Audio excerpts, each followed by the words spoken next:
everyone. Welcome to the lecture series of Design and Analysis of Algorithms. In the last video, we saw interval scheduling problem and its analysis. We now begin with another extension of interval scheduling, that is scheduling to minimize lateness. So let's begin. Now, in interval scheduling problem, हमें क्या given था कि हमें कुछ set of jobs given थी या कुछ set of requests given थी एंड हर एक रिक्वेस्ट का हमें start time and finish time जो है वो गिवन था. Now we have to schedule those jobs in a way such that the scheduled jobs are non overlapping and maximum number of jobs are scheduled. The resource that was given to us was कि हमें एक ही room available है या एक single resource available है और उसी में हमें अपनी जॉब्स को शेड्यूल करना है. So again in this problem also we have a single resource given with us and we have some n jobs or n requests which are to be scheduled.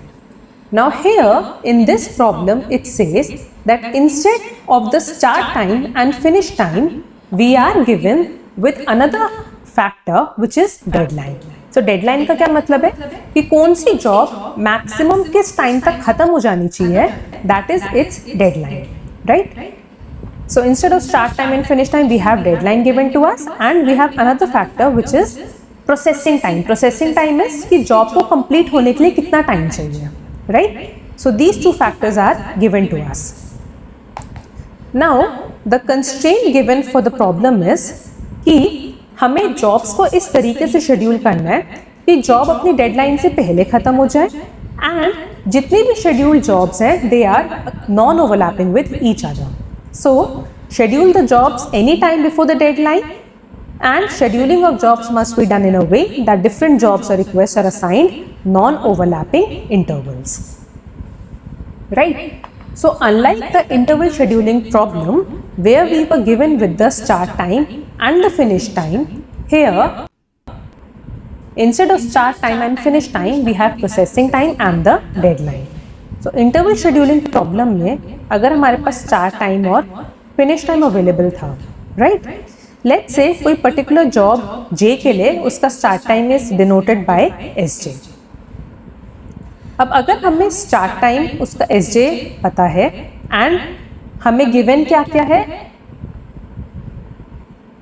Processing time that is time for the job to complete its task and the deadline. So can we calculate the finishing time for the job? That means अगर हमें पता है कि job किस time पे शुरू हो रही है और उसे कंप्लीट होने के लिए कितना टाइम चाहिए. लेट्स से अगर जॉब शुरू हो रही है बाय 10 AM एंड उसको 1 आवर चाहिए कंप्लीट होने के लिए, तो उसका फिनिशिंग टाइम क्या हुआ? Starting time plus the time it takes to complete.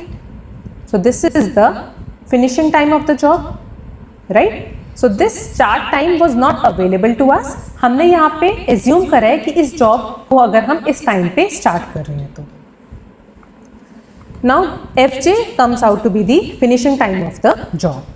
Now deadline का क्या मतलब है?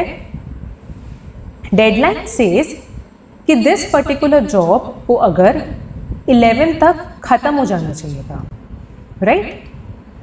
अगर हम इस एग्जांपल के हिसाब से इसका फिनिशिंग टाइम भी देखें तो ये जॉब जो है 11 यूनिट्स पे खत्म हो रही है, राइट? सो अगर कोई जॉब अपनी डेडलाइन से पहले या डेडलाइन तक खत्म हो जाती है we say that the request is not late.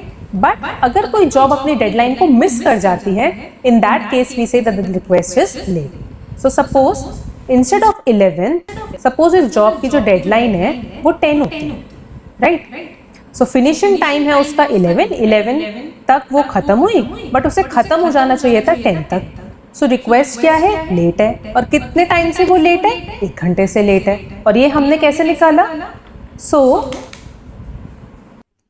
how we calculate the lateness? Finishing time minus the deadline.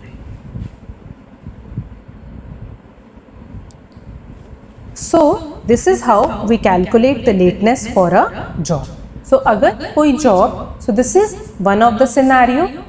अगर किसी job का finishing time उसकी deadline से exceed कर जाएगा, in that case we say request is late.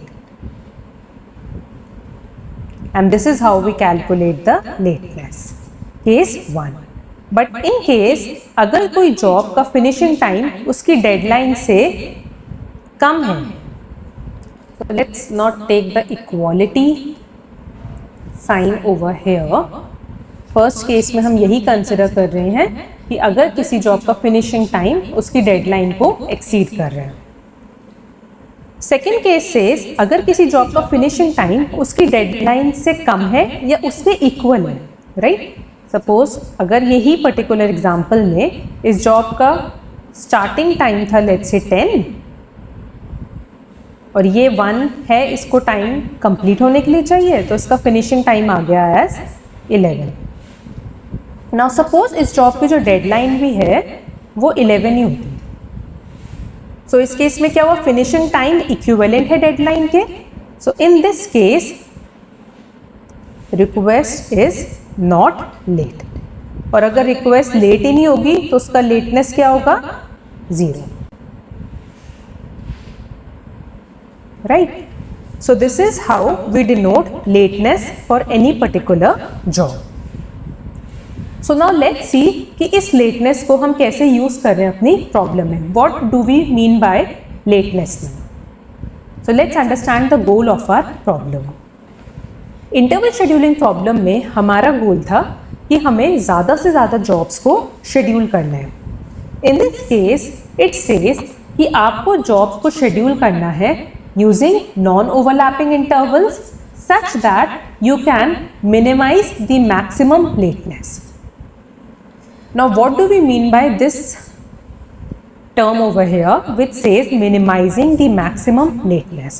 हमें लेटनेस पता चल गई क्या होगी। लेटनेस कब आएगी, जब कोई जॉब अपनी डेडलाइन को मिस कर रही है। So let's understand this and let's understand this expression with the help of an example. Suppose हमारे पास कुछ सेट ऑफ जॉब्स गिवन है, हमें उनका टाइम या प्रोसेसिंग टाइम गिवन है एंड हमें उनका डेडलाइन गिवन है as per our problem. Let's take it job A, B and C. Suppose job A को 1 यूनिट ऑफ टाइम चाहिए कंप्लीट करने के लिए, जॉब 2 को 2 एंड जॉब B को 2 एंड जॉब C को 3। सपोज जॉब A की डेडलाइन है 2, जॉब B की डेडलाइन है let's say 4 and job C की डेडलाइन है let's say 6। So let's schedule our jobs first. क्योंकि जॉब्स का starting time and finishing time is not given to us over here, तो ये हमारे ऊपर है हम किस जॉब को कैसे शेड्यूल कर रहे हैं। तो again we are not first focusing on कि हम किस स्ट्रैटेजी से जॉब्स को शेड्यूल कर रहे हैं, that we will see later. अभी हम सिर्फ इतना समझ रहे हैं कि मिनिमाइजिंग मैक्सिमम लेटनेस का क्या मतलब है। सपोज 0 टाइम यूनिट से शुरू करा हमने जॉब्स को शेड्यूल करना। पहले हमने पिक किया लेट्स से जॉब ए को। जॉब ए का स्टार्टिंग टाइम क्या है, 0। जॉब 1 को 1 यूनिट ऑफ टाइम चाहिए कंप्लीट होने में, तो 0 + 1 is 1। Let's also write the finishing time for jobs over here. तो job 1 gets wind up by 1। Job B को नेक्स्ट लेट्स से हम पिक करते हैं नेक्स्ट शेड्यूल करने के लिए। जॉब बी का स्टार्टिंग टाइम 1 है एंड जॉब बी को 2 यूनिट्स ऑफ टाइम चाहिए कंप्लीट होने के लिए, तो 1 + 2 इज 3। So job B का finishing time is 3. Let's schedule job C. Job C का starting time is 3. Time it takes 3 units to complete, so it gets wind up by 6. So हमें सारी jobs के finishing time पता लग गए। Now let's calculate the lateness. Let's see कौन सी job late है। Now job 1 जो है, job A जो है उसका finishing time 1 है और उसकी डेडलाइन 2 है। दैट मीन्स वो अपनी डेडलाइन से पहले ही खत्म हो गई, तो लेटनेस क्या हुई, 0। जॉब बी जो है उसका फिनिशिंग टाइम 3 है और उसकी डेडलाइन 4 है, अगेन वो अपनी डेडलाइन से पहले ही खत्म हो गई, लेटनेस इज 0। सिमिलरली जॉब सी का फिनिशिंग टाइम 6 है एंड उसकी डेडलाइन भी 6 है, तो डेडलाइन तक वो खत्म हो चुकी है, अगेन द लेटनेस इज 0। तो क्योंकि तीनों ही वैल्यूज यहाँ पे क्या आई हैं, 0, सो वी से maximum lateness in this case is 0. So हमने एक तरीका देखा ये जॉब्स को शेड्यूल करने का, इसमें हमारी मैक्सिमम लेटनेस की वैल्यू जो है वो 0 आ रही है। सपोज हमें किसी दूसरे वे से इन जॉब्स को शेड्यूल कर रहे हैं, तो in the same example only Again, we will schedule our jobs, but using a different approach. Again, I am saying we are not focusing on the approach right now. We are just understanding the meaning of the term, which is what do we mean by minimizing maximum lateness. Which strategy are we using, that we will see later. So jobs, time and deadline. So we were given with A, B and C, time it takes to complete and the deadline. Now suppose instead of picking job A first, जैसे हमने पहले देखा था, अब हम suppose job C को pick करते हैं. Again starting time is 0. If I pick job C का स्टार्टिंग टाइम है 0 एंड टाइम उसे चाहिए 3 यूनिट्स टू कंप्लीट, तो it gets wind up by B. Let's schedule job B now. Job B के लिए starting time is 3, time it takes to complete is 2, it gets wind up by 5.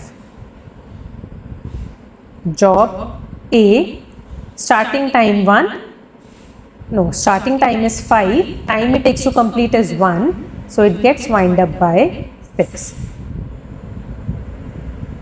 So let's calculate finishing time now.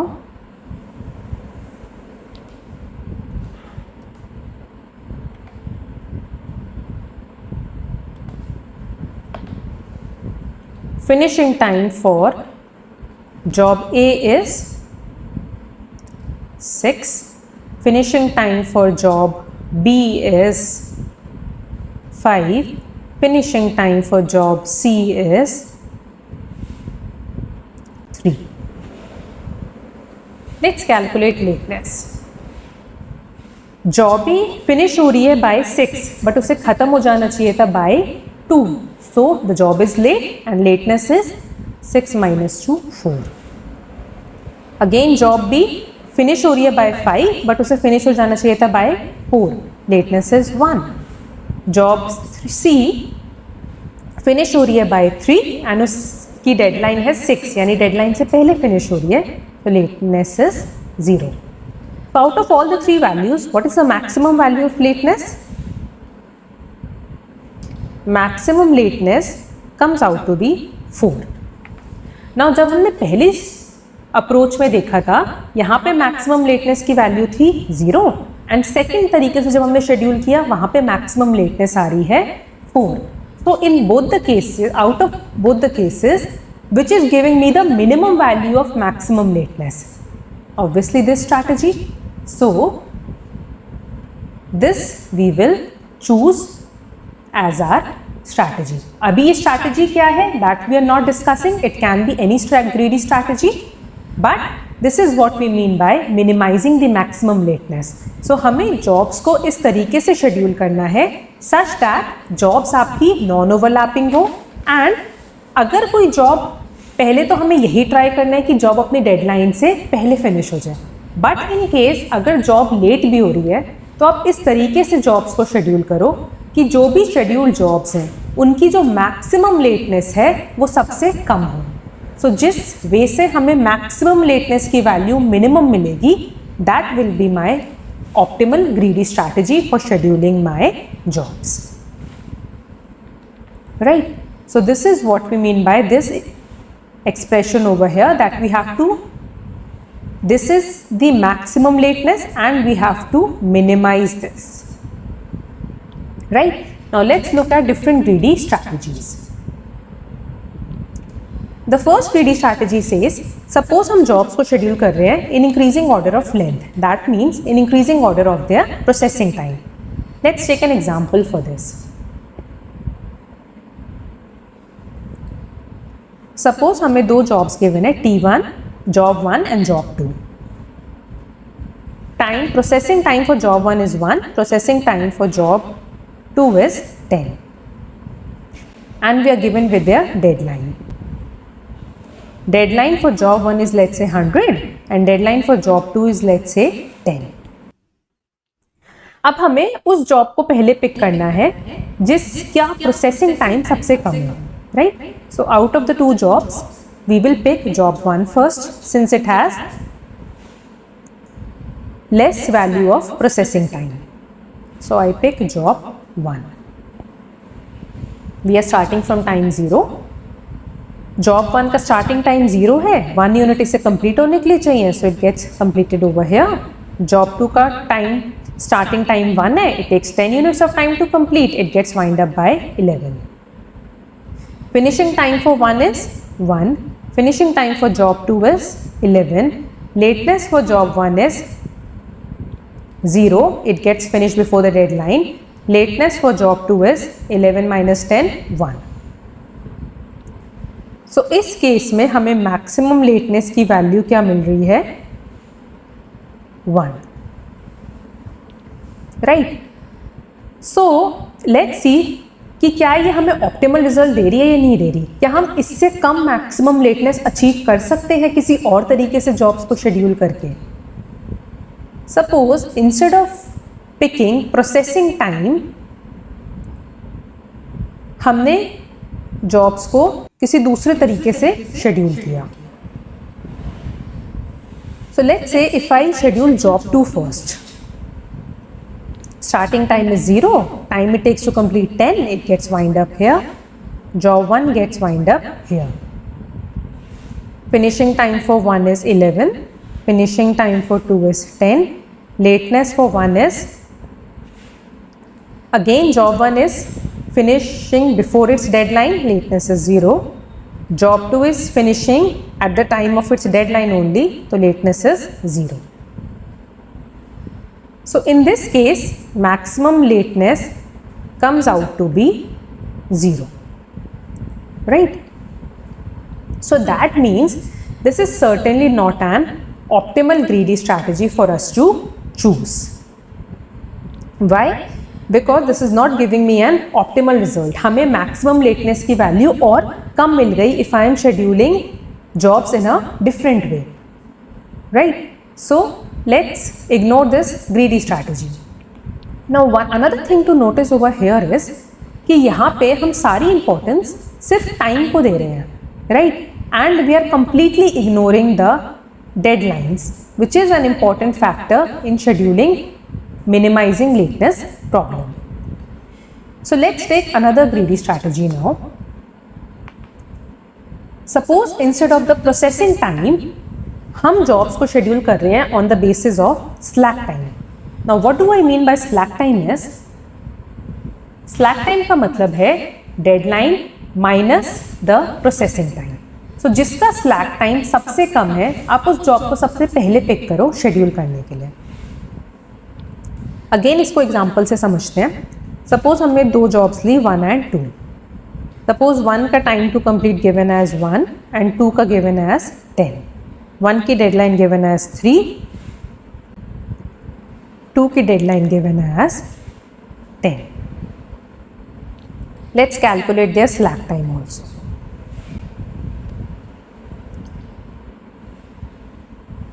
So slack time for job 1 is, so this ST1 is denoting slack time. Deadline minus time for job 1 it comes out to be 2. For job, so this is 10. For job 2 it comes out to be 0. So पहले हम किस job को pick करेंगे?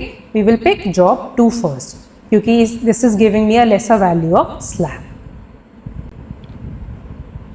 Job 2. Then job 1 11. Lateness for job 1, finishing time is 11, deadline is 3, lateness comes out to be 8. Finishing time is 10, deadline is 10 only, lateness comes out to be 0. So maximum lateness comes out to be 8. सो अगर हम slack time के basis पे jobs को schedule कर रहे हैं, हमारी maximum lateness की वैल्यू आ रही है एज 8। नाउ लेट्स सी कि क्या ये वाकई में ऑप्टिमल रिजल्ट है, क्या हमें इससे और कुछ बेटर अचीव हो सकता है। अगर हम इंस्टेड ऑफ जॉब 2 हम 1 को पहले पिक करते हैं। Now let's see what is the value of lateness in this case. lateness, this is 11, lateness for job 1 comes out to be finishing time lesser than the deadline, lateness is 0. Finishing time for job 2 is 11, deadline is 10, lateness comes out to be 1. इस case में maximum lateness की value है 1. So that means this greedy strategy is again also not giving me an optimal result. अगर हम slack time के basis पे schedule कर रहे हैं तो भी हमें इससे better result नहीं मिल पा रहा. So basically slack time का यहाँ पे मतलब क्या है? Slack time का मतलब है कि हम यहाँ पे ये observe कर रहे हैं that how much time we can afford in starting the job. अगर मेरे पास एक जॉब है जिसका 10 यूनिट्स चाहिए कंप्लीट होने के लिए और उसकी डेडलाइन भी 10 है, राइट? तो इसका क्या मतलब है, हमें इस जॉब, क्योंकि इसकी डेडलाइन 10 है एंड इसका टाइम टू कंप्लीट भी इसको 10 यूनिट्स चाहिए, दैट मीन्स हम इस जॉब को और लेट नहीं कर सकते स्टार्ट होने में. हमें इसको इमीडिएट बेसिस पे स्टार्ट करना होगा and the slack time for this job also came out to be 0. But slack time for job 1 जो है वो आ रहा है एज 2. दैट मीन्स हम फर्दर इसको थोड़ा सा और रुक सकते हैं जॉब को स्टार्ट करने में, बट जॉब 2 के लिए हम नहीं रुक सकते. So that is what we meant by slack time. Now certainly this is not an optimal greedy strategy because we are not getting a better result from here. अब जो भी हमने ग्रीडी स्ट्रैटेजीज अब तक देखी हैं, जॉब चाहे first strategy हो जिसमें हम प्रोसेसिंग टाइम को इंपॉर्टेंस दे रहे थे एंड सेकेंड स्ट्रैटेजी जिसमें हम स्लैक टाइम को इंपॉर्टेंस दे रहे थे, अब तक हमने दोनों एक इंपॉर्टेंट फैक्टर को इग्नोर किया है, दैट इज द डेडलाइन. अगर हमारे पास लेट्स से 10 टास्क गिवन है, राइट, और हमें 10 टास्क में ये गिवन है कि जो हमारा फर्स्ट टास्क है वो 1 बजे तक खत्म हो जाना चाहिए, जो हमारा सेकेंड टास्क है वो 3 बजे तक, थर्ड टास्क 5 बजे तक, फोर्थ टास्क 7 बजे तक, फिफ्थ टास्क 8 बजे तक एंड सो ऑन. तो हमारी इसमें क्या अप्रोच रहेगी कि हम कौन से टास्क को पहले पिक करें? हम उसी टास्क को पहले पिक करेंगे जिसकी डेडलाइन अप्रोच कर रही है, right? So we look at the third greedy strategy now which says कि आप जॉब्स को शेड्यूल करो on the basis of their deadline. That is जिसकी डेडलाइन पहले अप्रोच कर रही है उस जॉब को आप पहले पिक करो शेड्यूल करने के लिए, राइट? सो नाउ लेट्स सी, जो भी हमने अब तक एग्जांपल्स देखे हैं उसमें क्या हमारी ये ग्रीडी स्ट्रैटेजी से हमें ऑप्टिमल रिजल्ट मिल रहा है? Let's apply this strategy on our examples. Now in this example, out of the 2 jobs किसकी डेडलाइन इसमें से पहले अप्रोच कर रही है?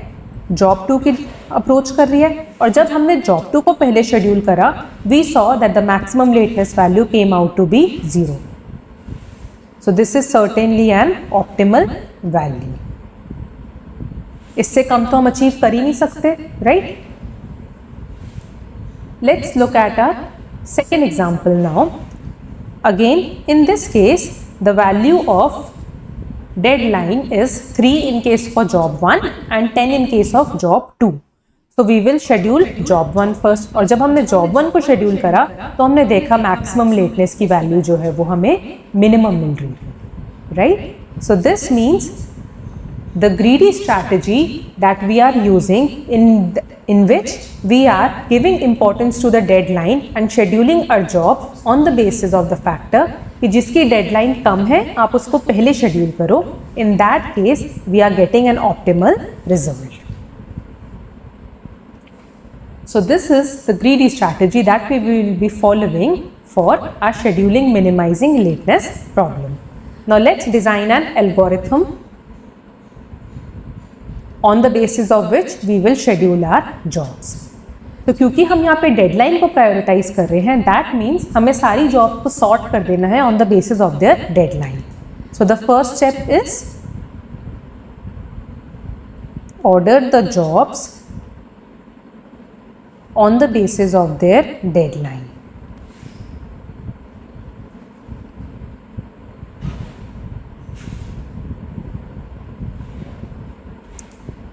हमने जॉब्स को ऑर्डर कर दिया on the basis of their deadline up to some N job. Let's say हमें S गिवन है as the overall starting time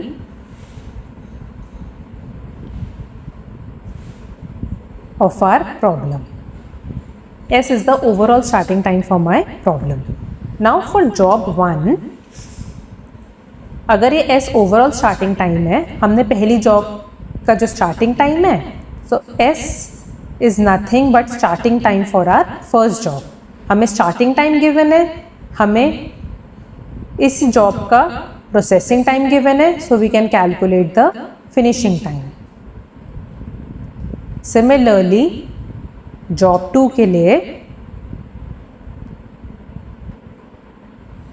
हमें स्टार्टिंग टाइम उसका पता है, हमें टाइम टू कंप्लीट पता है, we can calculate the finishing time. So on and so forth for all the jobs we will calculate their starting time and finishing time. So we are scheduling each job as soon as the previous job ends. जैसी previous job ख़त्म हुई उसके बाद हमने next job को schedule कर दिया. तो एक एक करके हमने पहले जॉब्स की डेडलाइन को सॉर्ट कर लिया, एक एक करके हमने जॉब को पिक किया, उसका स्टार्टिंग टाइम और फिनिशिंग टाइम असाइन किया. Once the job is finished, we move on to the next job. We apply the same procedure to the next job and so on and so forth for all the jobs. Once this is done, we will return the set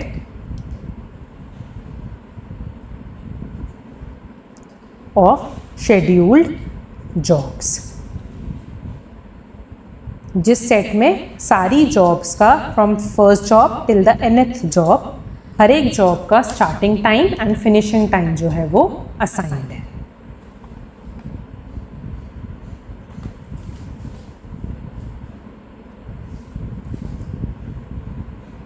start time, suppose job 1 के लिए start time and finish time assign हो गया, then job 2 के लिए start time finish time assign हो गया, so on job n के लिए start time and finish time जो है वो असाइन हो गया. So this is the algorithm for scheduling minimizing lateness problem. So in the next video we will see the analysis of this algorithm. If you like my video then do like and share the video and subscribe my channel.